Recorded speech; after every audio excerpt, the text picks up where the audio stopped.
கர்த்தராகிய இயேசு கிறிஸ்துவின் இரத்தத்தினால மீட்கப்பட்ட தேவ ஜனமே, இதோ இன்னொரு புதிய மாதத்தினுடைய முதல் ஓய்வு நாளிலே தேவனுடைய வார்த்தையோடு கூட உங்களை சந்திப்பதில் மிகுந்த சந்தோஷம்.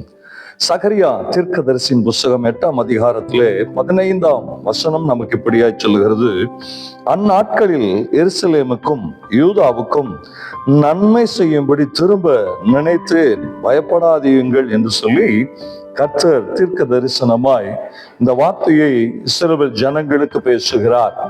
இஸ்ரவேல் ஜனங்கள் கர்த்தரை கோபமூட்டின போது ஆண்டவர் திரும்பவுமாய் நினைத்தார் என்று சொல்லி எழுதப்பட்டிருக்கிறது. நாம் ஆராதிக்கிற நம்முடைய தேவன் நன்மை செய்யும்படிக்கு திரும்பவும் நம்மை நினைக்கிற தேவன். ஒருவேளை தேவனுடைய கோபம் நம் மீது இருந்தாலும் ஆண்டவர் ஆகிய தேவன் திரும்பவும் நமக்கு நன்மை செய்யும்படிக்கு நம்மிடத்துல திரும்புகிற தேவனாய் இருக்கிறார். அவருடைய நினைவுகளை குறித்து இந்த இடத்துல எழுதுகிறார்.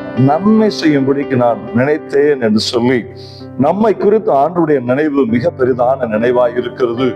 ஒவ்வொரு நாளும் நம்மை குறித்ததான நினைவு தேவனிடத்திலே, இயேசப்பாவின் இடத்திலே பெரிதாய் இருக்கிறது. நம்மை குறித்ததான நினைவுகள், திரளான நினைவுகள் அவரிடத்துல உண்டு. ஒவ்வொரு நாளும் அவர் நம்மை குறித்து நினைக்கிற நினைவுகள், நம்முடைய எதிர்காலங்களை குறித்து நம்மை குறித்து நினைத்திருக்கிற நினைவுகள், அது நன்மைக்கானவைகளாய் இருக்கிறது. நம்மை குறித்த நினைவுகளிலே தீமைகள் இல்லை என்பதை நாம் அறிந்து கொள்ள வேண்டியதாய் இருக்கிறது. காரணம், நம்மை தாயின் கருவில உருவாகும் முன்னேயே நம்மை குறித்ததான தேவனிடத்தில் இருக்கிற நினைவுகள் எல்லாம் மிக பெரிதான ஒரு நினைவுகளை அவர் வைத்து அந்த பாதையிலேயே நம்மை நடத்துகிறவராய் இருக்கிறார். இந்த நாளிலே என்னோடு கூட இணைந்து இந்த வார்த்தையை தியானிக்கிற தேவ ஜனமே, ஒருவேளை உங்களை குறித்து உங்களுடைய நினைவுகள் அது குறுகினவைகளாய் இருக்கலாம், அல்லது தீமைக்கான காரியங்களாய் இருக்கலாம். உங்களை குறித்து தேவன் நினைத்திருக்கிற நினைவுகள் அது நன்மைக்கான நினைவுகளாய் இருக்கிறது. சகலத்தையும் அவர் நன்மைக்காகவே நமக்கு நடப்பித்து தருகிறவராய் இருக்கிறார்.